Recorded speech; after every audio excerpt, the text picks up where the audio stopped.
Okay, Debi, back to you and life sciences.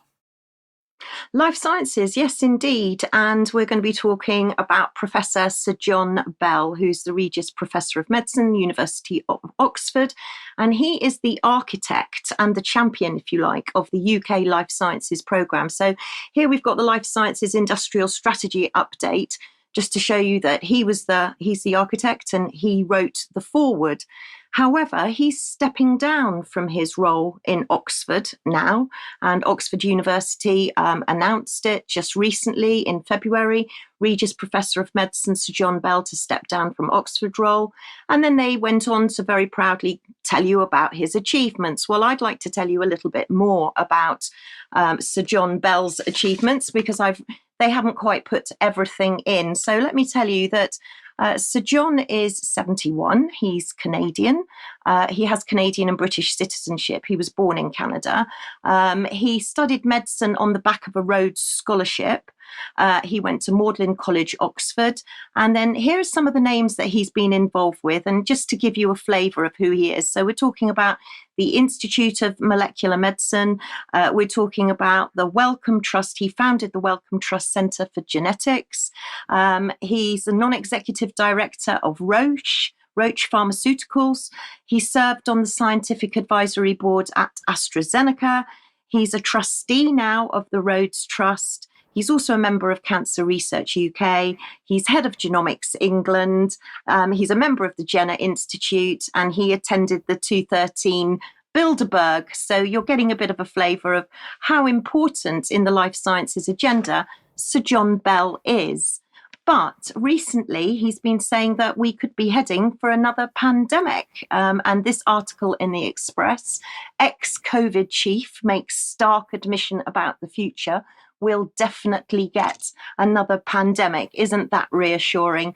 But the revolving doors keep on coming. And if you do go back to my blog, and I always try to include as much about these people as I can in my blog, so please check up on them. In 5th of March, you can see that I've written about him there, and he's had all sorts of involvement. The revolving door spins: Johnson & Johnson, AstraZeneca. He had to sell £773,000 of shares in Roche because he was doing a deal with the government on testing. So, I mean, you know, the revolving door is absolutely immense. But he was appearing at the Select Committee, and I've just got some short clips because Sir John Bell isn't backward in coming forward. So he was talking about the Moderna deal, about vaccines. Let's see what he said. So I think because, to be honest, we did really well with vaccines in this pandemic. We had two types of vaccines. We had the viral vectors, we had the mRNA vaccines, and they worked remarkably well at taking the edge off the severe end of the disease. And you'll remember, because I think we probably talked about it, certainly Greg and I had talked about it, and that is, it was always our intention to stop people dying face down in intensive care units, which was horrible. And I think we did that. And by the spring of 2021, we'd fixed that problem with the vaccines, which was great. But the truth is, there's a lot about the vaccines we don't know, and we still don't know. And as time goes on, we're kind of getting a better sense. So they don't really stop transmission of the virus. They're not very durable. The mRNA vaccines, durability, 5-6 months. You know, these are not great vaccines. So we need good vaccines for that and other respiratory pathogens. But everybody sort of said, oh, well, we fixed that, and we've sort of walked away. And first of all, I think the Moderna deal is an interesting deal. I chair their advisory group, so I know I'm quite close to them. They're a great company. They've done a good job. But that's not the answer. You can't go, tick, we've now done vaccines.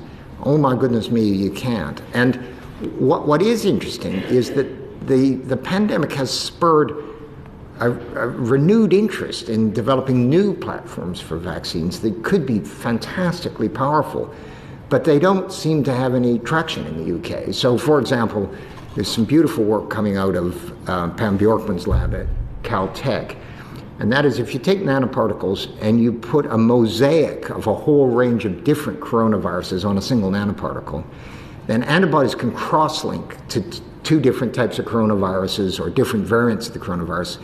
And what that does is it makes the antibodies that you generate not directed at the highly variable bits of the virus, but at the conserved bits of spike. So the chances of being able to get a response which protects you against a whole range of coronavirus, not just COVID-19, but also all the other sarbecoviruses, the chance of getting that is quite high. So who's doing that in the UK? Well, I don't get it, actually. There really isn't much going on. And even though the spy catcher platform, which is what they're all using, guess what? Came out of Oxford. Mark Howarth and others. So, I think these are all examples of us perhaps losing the plot a bit on where we could get to. Quite a lot to unpack in that. Perhaps we'll talk about that in more in extra. But he was also, as you've just seen, warning of a new pandemic. So let's see what he said about that. I bet the house on it. It's definitely going to happen. So everybody should just get used to that.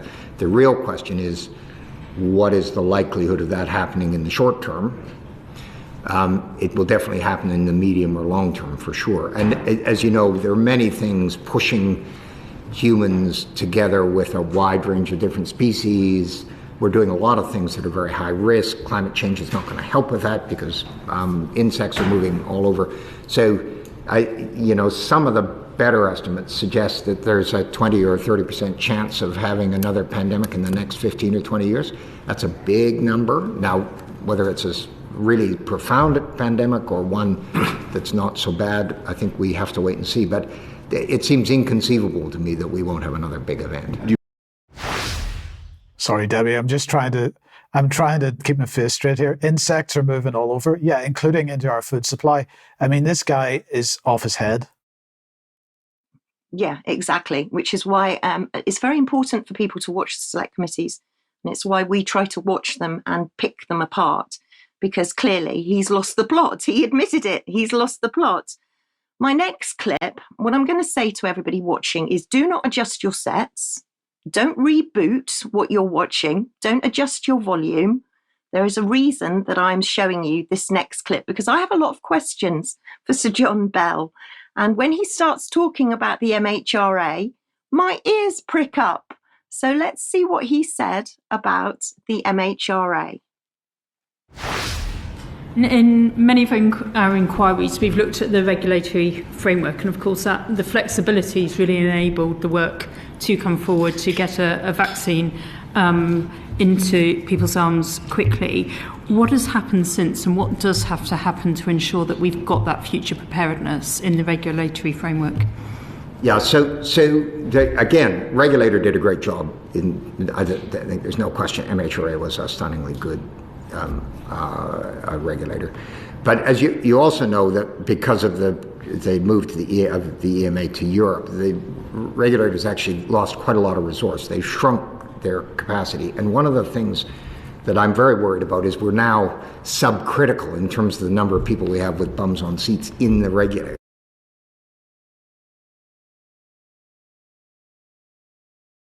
Where you discover stuff, you develop it, you translate it, you regulate it, and you put it into people.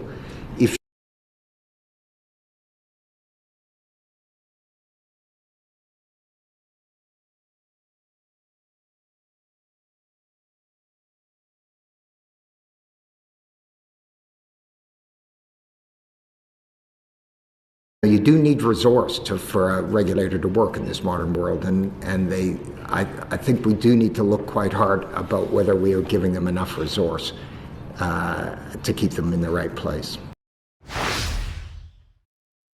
What did he say?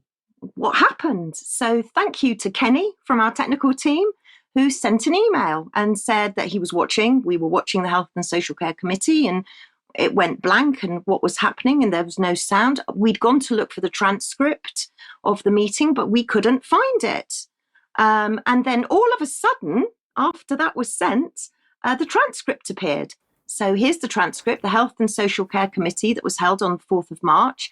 And the next slide, you'll see the highlighted piece of what we didn't hear and what we didn't see. And it would appear that Sir John has a different idea about the MHRA to the one that I have, because what he's saying is that there's a risk that by not funding the MHRA and by not giving them the resources that they need and by not putting bums on seats, i.e. filling job vacancies, then the MHRA was in a very dangerous place and we need to keep them in the right place. But I heard at the MHRA board meeting that they had a £4 million surplus, and also that they had no job vacancies, all their jobs were filled, and everything in the MHRA department was fine and rosy. So I've got a lot of questions, and especially for Sir John Bell, perhaps he's not being informed properly. I don't know.